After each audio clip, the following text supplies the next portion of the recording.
Como eu devo orar? Essa pergunta me foi feita faz alguns dias, uma pergunta que, de certa forma, é bastante comum, mas demonstra a sinceridade das pessoas em saber como nós devemos falar com Deus. A pergunta que foi feita era mais ou menos da seguinte forma: eu posso ler orações ou eu tenho que fazer todas as minhas orações de forma espontânea, de uma forma que não seja repetida ou algo nesse sentido? E muitas vezes as pessoas tendem a achar que se a oração não for espontânea, ela não é válida. Se não for das minhas próprias palavras, se não for improvisada, ela acaba não sendo verdadeira e não sendo uma conversa com Deus. E é até natural, porque quando nós lemos a passagem que nós já vamos analisar aí de Mateus, vamos fazer uma análise um pouco exegética, né, do texto, nós vemos lá Jesus falando: olha, não façam orações frias, não façam orações como se fosse um tipo de feitiçaria que você lança as palavras e vai funcionar. Não, ore com fé, ore com confiança. Então vamos ver aqui o que a passagem de Mateus nos fala quando Jesus traz essas considerações a respeito da oração.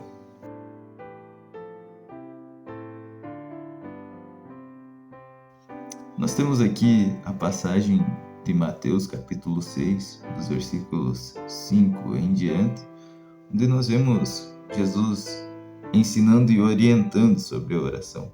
E normalmente daqui se é retirado o argumento para alegar que não se deve repetir orações ou muito menos ler elas. E aqui nós temos Jesus falando, né, que como devemos fazer essas orações, não é o ponto aqui. E eu vou direto ao versículo 7, onde Jesus fala: e orando não usem vãs repetições, como os gentios, porque eles pensam que por muito falar serão ouvidos. E muitas vezes daqui que se tira esse entendimento de que, olha, não podemos repetir uma oração, não podemos ler ela, não podemos fazer de uma forma que não seja espontânea ou mesmo de uma forma que venha do fundo dos meus pensamentos. Mas isso não está querendo dizer exatamente isso. Esse versículo 7 está repreendendo aqueles que utilizam as orações de uma forma de vanglória, de achar que também, em certo sentido, quanto mais eu falar aquela mesma coisa, mais Deus vai me ouvir, né? A ideia aqui é que, ao pedir, devemos confiar no Senhor, devemos confiar que nosso Senhor vai atender. E claro, de acordo com a vontade, né? E em seguida Jesus fala assim: portanto, orem assim, orem dessa forma. E dele começa: Pai nosso que estás no céu, santificado seja o teu nome. E ele não fala: então orem neste modelo, ou talvez tentem fazer algo parecido com isso. Ele usa bem as palavras: orem assim. Orem com essas palavras. Então Jesus não está proibindo aqui que se repita ou que se leia uma oração. Não. Ele só está falando: façam com fidelidade e com fé nessas palavras. As orações escritas têm muito valor. O problema não está em se ler uma oração, e sim no fato de se orar sem fé. E isso pode acontecer tanto em orações lidas como em orações espontâneas.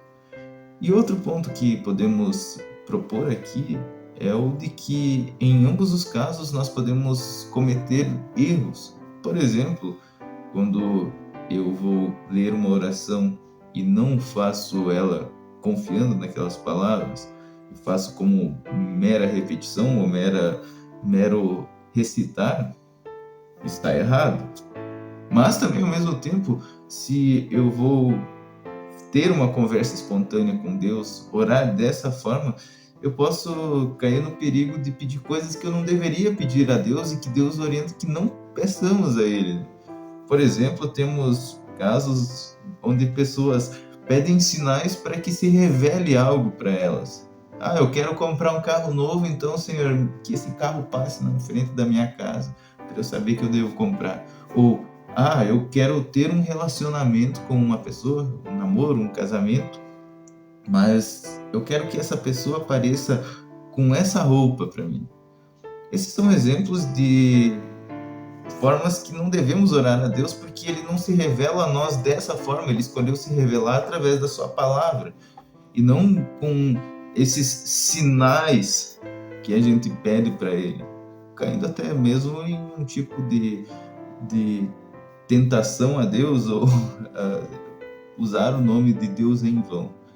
Então, perigos há em qualquer tipo de oração feita de forma errada. Isso porque a nossa natureza pecaminosa pode nos levar a cair nesses erros. Mas há muito valor na oração escrita, como na espontânea, porque ela vai nos orientar na centralidade de Cristo e na centralidade do Evangelho. Nós temos, por exemplo, aqui no Catecismo Menor, as orações da manhã e da noite. A intenção é que só se faça essas orações, que não façamos outras orações pela manhã ou pela noite, que se ingesse dessa forma, de maneira nenhuma. A ideia aqui é que essas orações deem uma orientação bem simples para as pessoas, para que elas possam compreender como orar e possam utilizar e façam essas orações com fé. Então, não há problema em lermos orações, não há problema em recitar as mesmas orações, e isso, pelo contrário, é algo até benéfico. Nós, em certo sentido, quando oramos orações que já foram feitas por outros cristãos, estamos até demonstrando a mesma fé que eles. Espero que vocês tenham gostado, espero que vocês tenham compreendido a importância da oração correta, que não há erro em ler uma oração e nem em fazê-la de forma espontânea, que devemos sempre procurar orar com fé e confiando nas palavras que utilizamos. Deus abençoe você. Até mais.